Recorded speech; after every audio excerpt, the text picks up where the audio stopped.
Hello.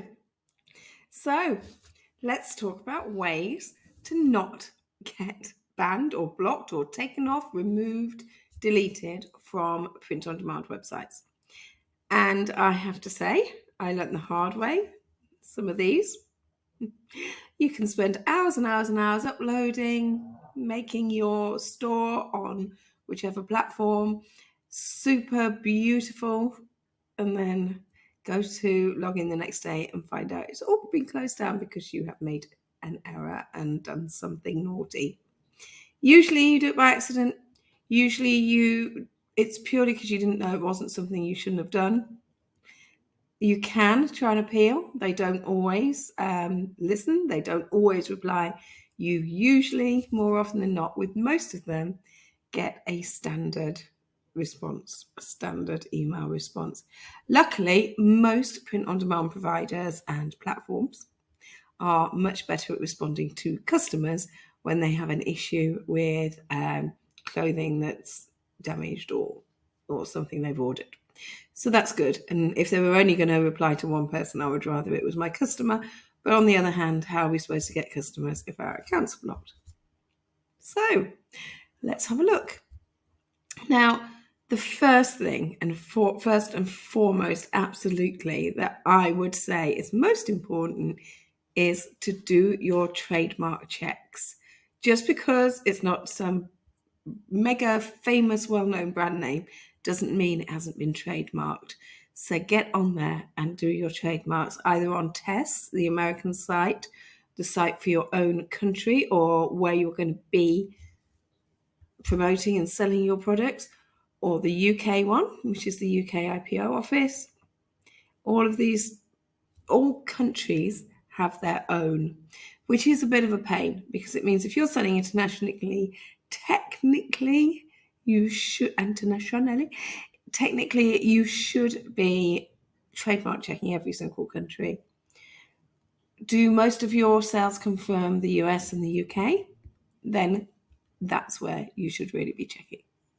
So once you've got past that hurdle and realized, yeah, I'm fine, everything's safe to use, I can use this title, use this print on prints, and also use it in my keywords, you go ahead and start doing your keyword research for your ready so that you can do your tags, which takes me on to my next point. Certain platforms, particularly Redbubble, get very shirty if you tag spam.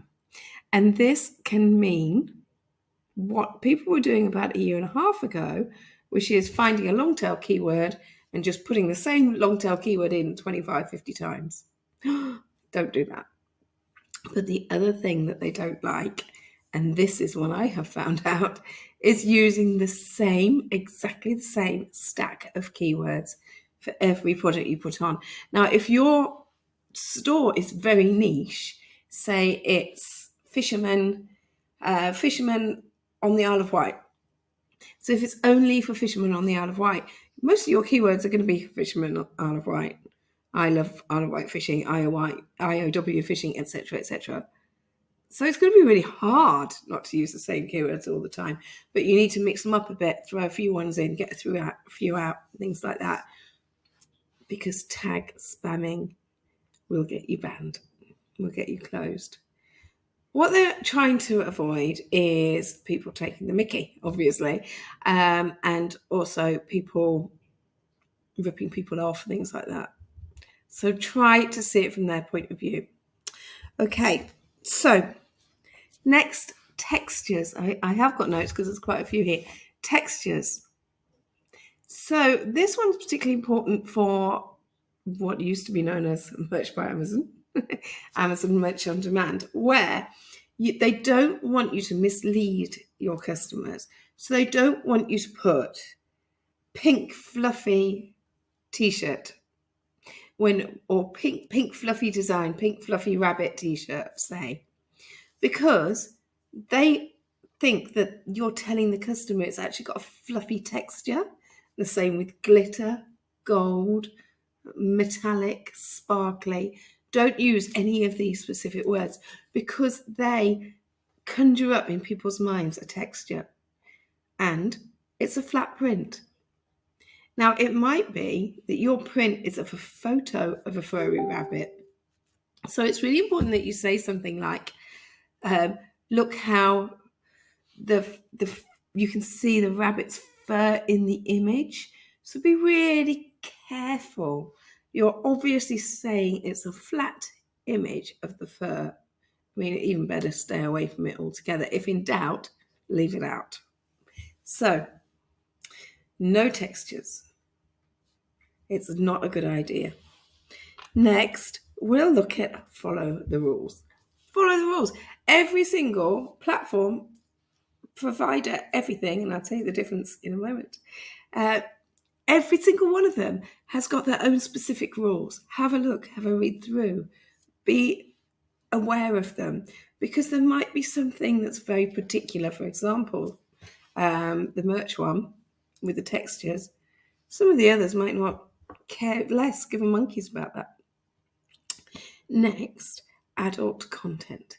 So if you're designing adult content, pretty much most of them will let you put swear words on, let you put pretty much most things on, as long as they're not trademarked to someone else.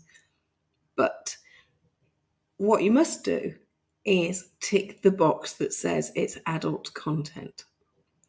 Now, I can see why you wouldn't want to tick that box. I completely understand why you wouldn't want to tick that box.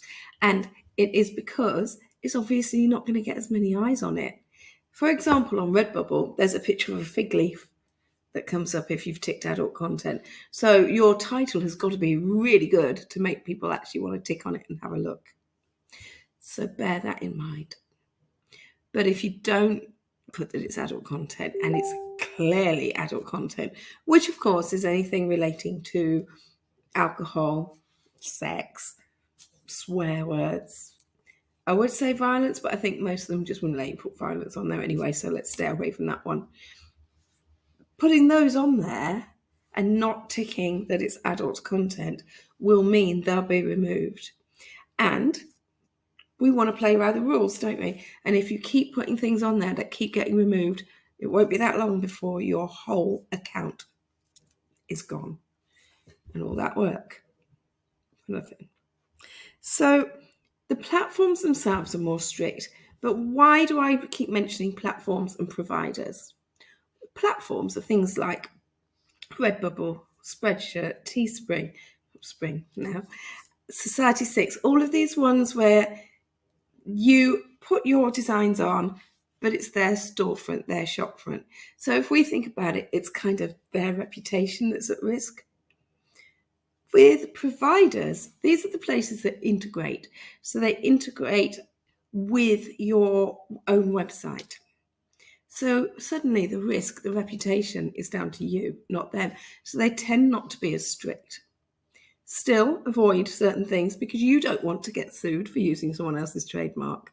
You don't want these problems. You want your store to grow, get more and more popular, bring more and more money in, and everybody's happy, bring you this wonderful passive income. You wake up in the morning to lots of orders have come through from all around the world. That's what you want. So why put obstacles in the way? Just don't do it. So that's it. Providers, as such, the ones like Printful, Printify, things like that, it's your responsibility because you're the one selling it. You're taking on the risk. With Redbubble, Spreadshirt, all of those, Zazzle, all the rest of them, it's they're getting more involved and they don't want to be sued because of you, because of something you've done. So I hope that's been really, really useful. This is going in various places. I am putting this on my personal profile on Facebook. I'm putting it on YouTube, and I'm putting it in the Branded and Covered groups. Now, Branded and Covered Facebook group with Joe Wildsmith is sort of my baby. It is my private Facebook group where I talk about everything I'm doing, promote everything I'm doing, also give you hints and tips. But the real nitty-gritty, the really, really, really useful stuff is in the alumni group. And the alumni group is something a bit special. And the only way to get into the alumni group is to know POD, but only by knowing it through me, by having either trained with me or joining one of my VIP plans, or I've built a merch website for you, the new Premier offering that's coming very soon. So if you want to get into the alumni group, the only way to do that is to be one of our podders. Come along to the Branded and Covered Facebook group with Joanne Smith, and you will find out more about how you can do that. But YouTubers, because I'm now doing my 21-day challenge where I am coming on and doing a YouTube video every day for 21 days, preferably without banging on the mic when I get effusive. So this is day one of that, YouTubers. So please subscribe. Please share it with your friends. Let's grow it, because I am going to be giving everybody some golden nuggets, and not everything is going to go on Facebook. Okay, take care, everybody. Thank you for joining me. Bye.